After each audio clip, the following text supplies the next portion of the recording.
Hey all, so I've been asked a number of times about my mastery setup, my thoughts on masteries, both that I use and that I don't use, recommendations for which masteries to unlock when, and so I figured it was about time that I made a video that just kind of put all of those thoughts in one place.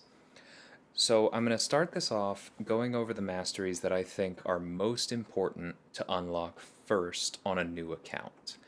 And this is both informed by my experience with my main account way back when, but also I recently started an alternate account, and this kind of fit my play pattern there as well. I'm going to go through what I consider to be the core masteries that you need to have on every account. No questions asked, no excuses in a way.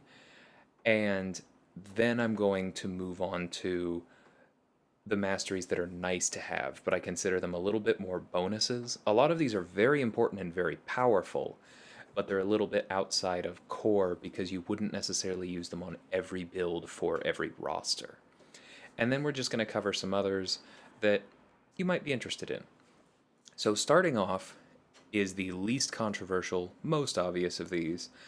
The first mastery that you want is Parry, because it allows you to take less block damage, it allows you to find openings while you're still starting out by getting those stuns on well-timed blocks, and it unlocks the proficiency tree, which is where a lot of other important masteries are.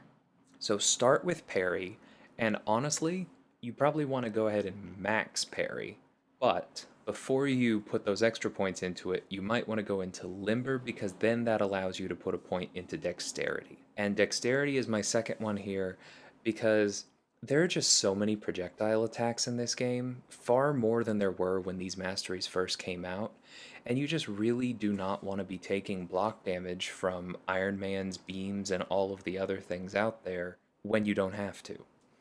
So unlock parry, unlock dexterity, max parry, but don't max dexterity. You only need 1 point in that, and that kind of unlocks the core gameplay loop of, oh, now I can learn how to play. After those two, what I think the third one that everyone should go into is Stupefy. Stupefy extends your parry stuns further, as well as extending all stuns further. And this is what allows you, when facing an opponent that doesn't have any kind of stun reduction or limber, this allows you to do like a medium heavy. This allows you to charge heavies if you're using a champion like Magneto or Torch, where that matters. This also makes certain abilities, like say Luke Cage's specials or Hulk's specials, or more recently, Ragthor's specials that inflict stuns, it makes them longer and it makes it more feasible for you to pull off some kind of stun lock where you do a shortened combo and then a longer combo. And just in general, if you're new to the game, having more time to react to your own parry stuns is always a good thing. Max out Stupefy, never run fewer than 3 points in it, it's amazing. So the next one that I personally recommend unlocking, and this is where I may diverge from some others, is actually Petrify. And the reason for this is that when you're first starting out, one of the most difficult things to get around with a limited roster is trying to get your opponents to throw special attacks while you're still figuring out the AI, and sometimes trying to kill them while they're healing and also trying to bait out their special attacks. Putting a few points in Stupefy can help with both of these because you're reducing the power both that your opponents gain from abilities and from being struck. And you are also reducing their healing, so it kind of hits all of those different facets, especially once you have Parry and Stupefy maxed out. You can usually fit 2 or 3 hits in before that stun ends, and if you stick to 3 hit combos, then you can dramatically reduce the amount of power that your opponents get, therefore reducing how many specials they have. And if you're having trouble baiting out specials, or you just feel like your opponents are turtling and that's causing you problems, this will help that a lot. So the next one I would go into would be I would head back to the defense tree now, and after these first two, I would put a point into Salve, not because Salve itself is great, but because Salve allows you to get into Recovery. Now, if you are still using mostly 2 or 3 stars at this point, then maxing Salve is actually pretty good. You don't have access to a lot of other forms of healing, and that 4 per tick or 8 per second really adds up on those small health pools. But if you feel that that healing isn't helping you as much as it does some early accounts, just put the 1 point in it and move into Recovery. Recovery is one of the most important masteries in the entire game because it increases all sources of regeneration. This applies not just to the obvious ones like Wolverine's healing or, maybe like King Groot, any of those other regen champions that we think of, or even Blade, where he doesn't have an actual icon that shows up, but he heals when holding block. This also applies to things like Magic's Limbo. When she goes into Limbo and then it ends, she heals back all of the damage that she took within that time. If you have Recovery maxed out, then she heals back all of that damage plus 15%. And that actually is probably the key way that Magic becomes a sustainable champion, is that she goes into limbo a lot by having a high sig ability, and then you heal back extra from blocked hits even. It works on any healing you get from nodes like Aspect of Nightmares. It's just, it comes up all the time. Having more health is generally a good thing in this game. Max this out, never drop it below 3 points. So next up, I would mention Pierce. Not again because Pierce is important, but because Pierce gives you access to Precision and Cruelty, both the lesser versions and eventually the real thing. So Precision and Cruelty fall into my next tier. They're still core, but whether you go for Willpower first or Precision and Cruelty first is kind of a personal choice. And I think it depends on what are the challenges that you're running into in the game. Are you getting a lot of debuffs on you such that you could take advantage of the willpower healing? Are you dying to damage over time that you think would be manageable if you just had a little bit of healing? Or do you feel like you're just not doing any damage to your opponents and you need to hit them a little harder so that you can close out the fight? Either answer is valid. I would probably recommend Precision and Cruelty for more players first, but those two are pretty close to each other. So to talk about Precision and Cruelty first, these are really important because the game runs on flat values and diminishing returns. If you only have 100 crit rating, 100 points of crit rating, and then you get another 100 points, that is way more meaningful than if you have 900 points of crit rating and bump it up to 1,000. And the thing is that most champions in this game are balanced around either having good crit rate or good crit damage. Most champions either land a lot of critical hits or land a few big ones. A good advantage or a good example of a lot of smaller critical hits might be somebody like Claire, whereas a good example of a few big critical hits is somebody like Warlock or Odin.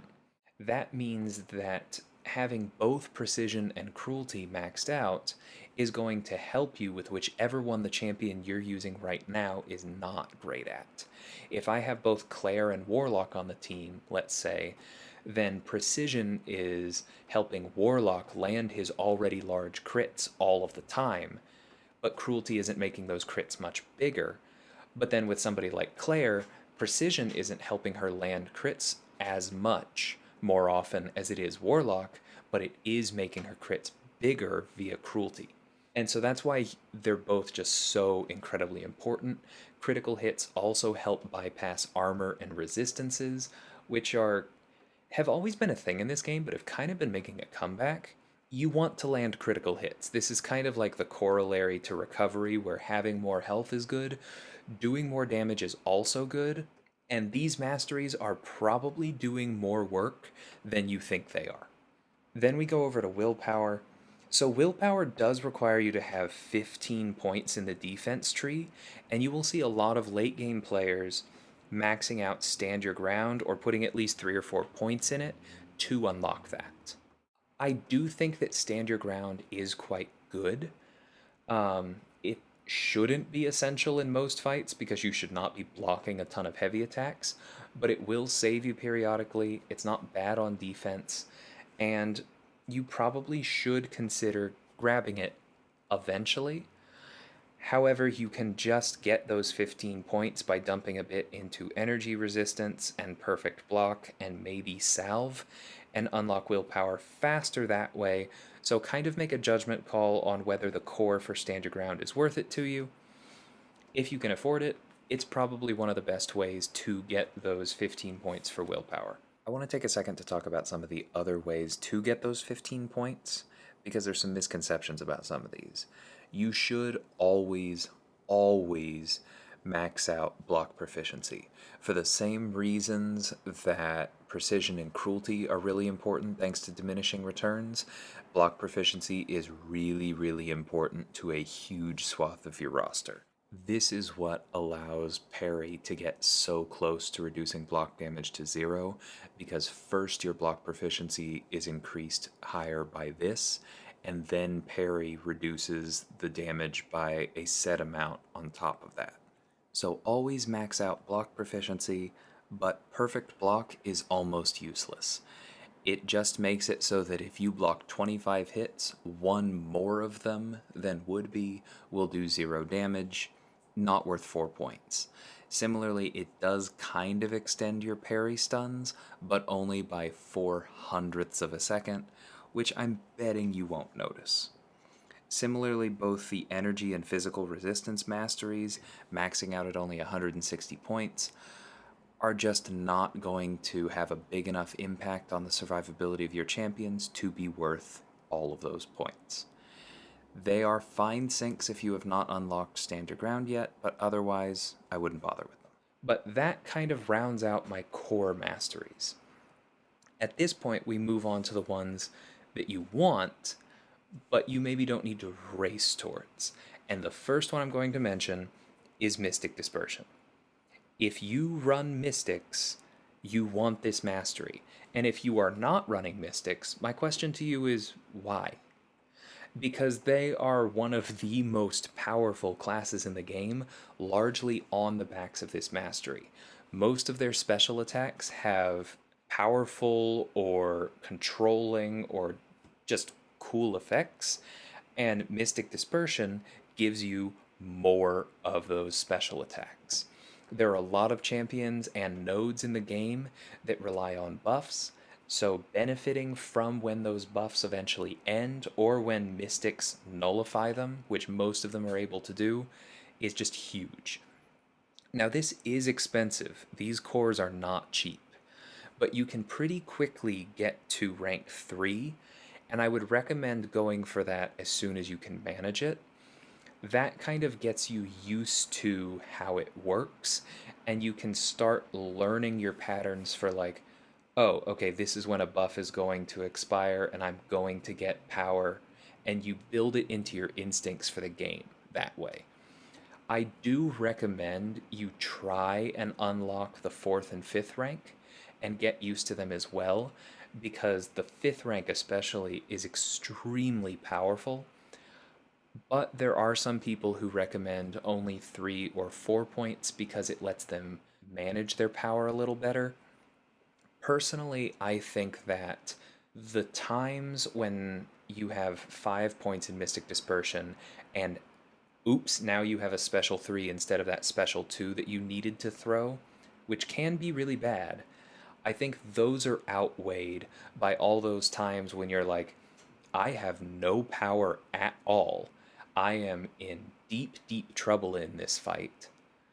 Oh, but if I can just get 4 buffs to end, I have a special 2. You can see this in a number of my war fights. I've done this with Claire and Doom against Annihilus. You just wait for the buffs to go away, and then boom, you're back in business. I think that more than outweighs the accidental special 3s, but that is a call you personally have to make. Moving on from there, I'm going to head back to the attack tree and talk about Despair. I personally think that Despair is almost as powerful as Mystic Dispersion, but I know that not everyone does. The thing is that Despair just synergizes with all debuffs, including stuns, and there are so many champions that inflict so many debuffs these days that it sometimes means you just don't have to worry about healing, you don't necessarily have to bring a counter. And in war, it sometimes comes in handy because it allows you to more easily reverse your opponent's willpower, which actually has a pretty big effect on your overall DPS. And of course, once you have 1 point in Despair, then Deep Wounds can be extremely good too. It is very expensive to max out. A lot of us older players did it back in the day when Blade was arguably the best champion in the entire game, and he functions mostly on his bleeds, so making them 2.5 seconds longer was a really big deal. Blade is not the king he once was. There are a lot of bleed immune champions. In my opinion, Deep Wounds is kind of an account by account decision.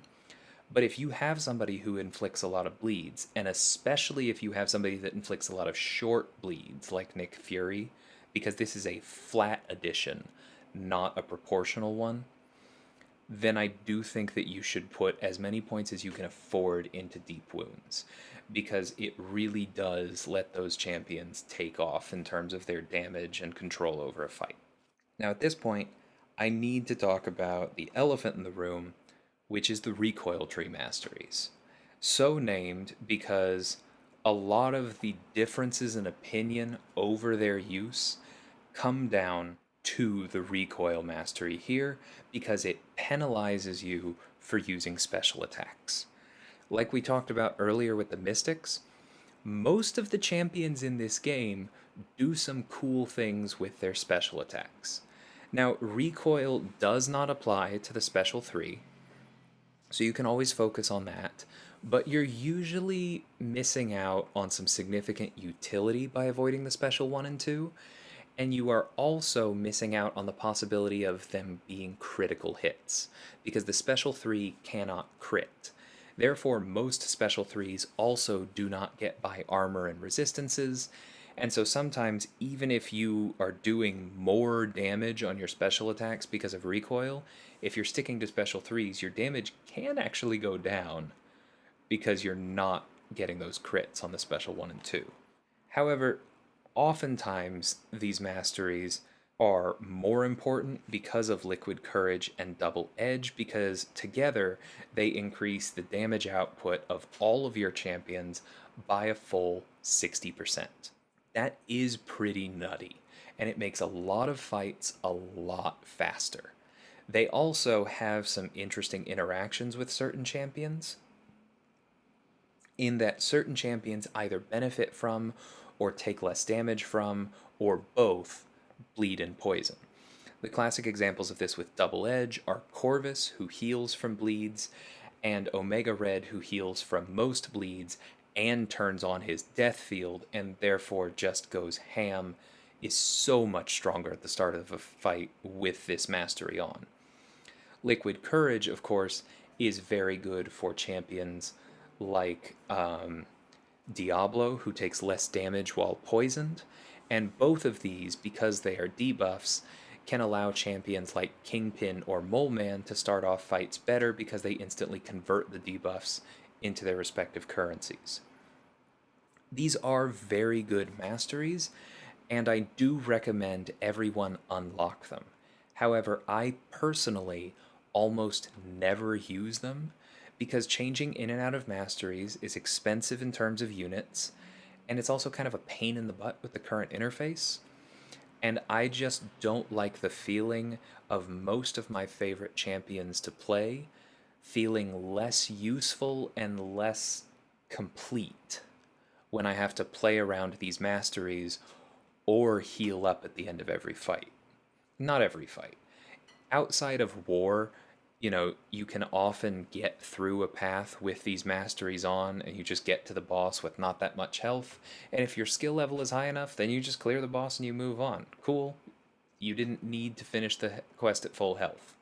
But the harder the content is, and the lower your personal skill level is, the more of a problem that may be. And so I personally just tend not to use these. But again, I do recommend everyone have them unlocked because sometimes they are the key. I have taken fights in war where I use magic, not with the liquid courage part because poison affects healing, but just with double edge and recoil because her limbo allows her to heal back all of that damage and then some, because remember, we're always factoring in recovery at 3 out of 3. Or maybe I needed to use Omega Red for something, and like I said, he's great with them. I avoid them as much as possible. I should also mention that if you unlock those masteries, you are probably going to want at least 1 point in Coagulate, because it reduces the damage from that bleed, making the part that is actually supposed to hurt you outside of recoil a little less punishing. Because the poison is actually calibrated that when you're not boosted, you kind of hold steady and it's doing as much damage as a maxed out 3 out of 3 points in willpower with recovery is healing, so you hold even. But the bleed will hurt you at the start of a fight. There's no getting around that, unless you use Coagulate to blunt how much damage it does. So this is quite good. This is also additive, so with champions like Magneto or Omega Red, who have a 90% resistance to bleed damage, this takes that up to 100, and they take no damage at all from bleeds, and so unless you're looking at enhanced bleeds, they just heal from them. And that is very powerful. Suture used not so much. If you are trying to run all of the champions in your roster with the Recoil Tree Masteries all the time, then you might want this to avoid that bleed damage being, worse for you. But most rosters that run those masteries all the time are optimized around them. And for a champion like Corvus, Magneto, or Omega Red, that bleed being shorter is actually bad for you, because it means you're healing less, or with Omega Red, you have the death field up for a shorter amount of time. So I really don't think you need to bother with this one. So at this point, I think we're pretty much into the luxuries that I think you should strive for, but again are more of a personal choice. The first two I'm going to mention are Assassin, which everybody used to run maxed. It was amazing. The problem is that while that attack is awesome, the reduction of defensive ability accuracy on the opponent has actually become more and more of a liability over the years.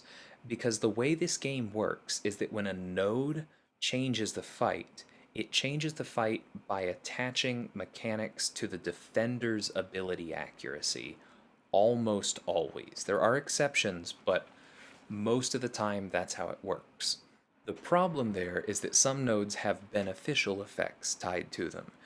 A few months ago, there was an Elsa boss in the Cavalier Event Quest that had buffed up on her, so you only did damage to her if you had 3 or more buffs, but she also had combo party so that as you hit her, you built up buffs, and therefore theoretically any champion could take the node.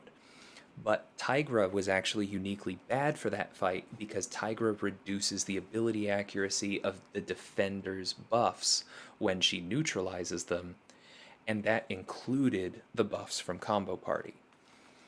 That kind of thing actually comes up all over the place, and this can lead to problems with a ton of nodes, but it also has some unfortunate interactions with champion abilities.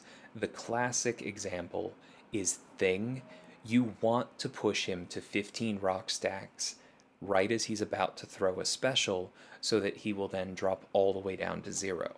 But if Assassin keeps some of those rock stacks from triggering, then you can finish a combo thinking that you have pushed him to 15 rock stacks and a bar of power, except maybe one of them didn't trigger a rock stack. He throws his special at 14, and now you can only hit him once before he goes unstoppable, and you're probably going to spend the next minute hitting into his block, hoping to not get cornered and heavied to death. Assassin can cause some serious problems. So in general, my stance is to avoid it. I still think it's good to have at least 1 point in it unlocked for the times when it is beneficial, but I wouldn't recommend Most people max it, and I wouldn't recommend anyone run it all the time. Similar problem with Pacify because it reduces ability accuracy, right? So all of the same things I just said factor in here. I've also seen Pacify mess with the attacker's abilities sometimes, which makes no sense, but the way ability accuracy works in this game is very complicated. I think I pretty much understand it, but I'm not 100% sure, so I'm not going to give a lecture on that right now. But just to give one example, when Mr. Fantastic throws his special 2, he is supposed to apply all of the selected pre-fight debuffs for that fight on the defender. I have had instances where I have stunned the defender with a point and pacify, and then only one or two of those three debuffs has triggered when I've thrown my special while the defender is stunned. Clearly, Pacify is messing with my ability accuracy. That can cause serious problems in certain tough fights. So again, while it's good to have Pacify, I do not run it as a default anymore. Sometimes I switch into it for things like when I have to take magic with a bad counter. For example, the Karina's challenges that require you to either take a very difficult inner path or to take magic with somebody like Kamala Khan or Sabretooth. This seriously comes in handy, but those are exceptions, not rules. We should also mention Resonate. This is another one that I consider to be a bit of a luxury, but it's a very good luxury these days because this weakness that it places on the opponent is not that strong. Even at rank 3, it's only an 18% weakness, right? Or sorry, it's an 18% chance to place a 13% weakness. But that's like somewhere in between an eighth and a seventh of their attack. It's not nothing, but it's not a lot. But what this does do is it inflicts a debuff. And more these days, that's really important for certain attackers. If you are fighting with Void, then placing another unique debuff on the opponent means you now do more damage to them just by existing, second after second. If you're fighting with Mr. Fantastic, placing another debuff on them means that you now do extra damage because his attack goes up. And if you're running Despair, as I advise, you are further reversing any healing that they're doing. If you're running Mr. Negative, placing a debuff on the opponent gives you more degen resistance, which is very important for some of his best uses. Spider-Man 2099, your special 2 does more damage if they have more debuffs, etc. It's expensive, and it only helps a subset of champions, but all of those champions are very good, and so I would consider investing in this. This was actually the last one that I personally unlocked. Now, a few other luxuries to mention. We have Unfazed. This one is more a defensive mastery. The chance to go unstoppable when an opponent evades, even at its maximum rank, is still low enough that you shouldn't rely on it. And the unstoppable being only 1 second means that most of us mere mortals are not able to properly react to it and thus continue our combo even if it's safe.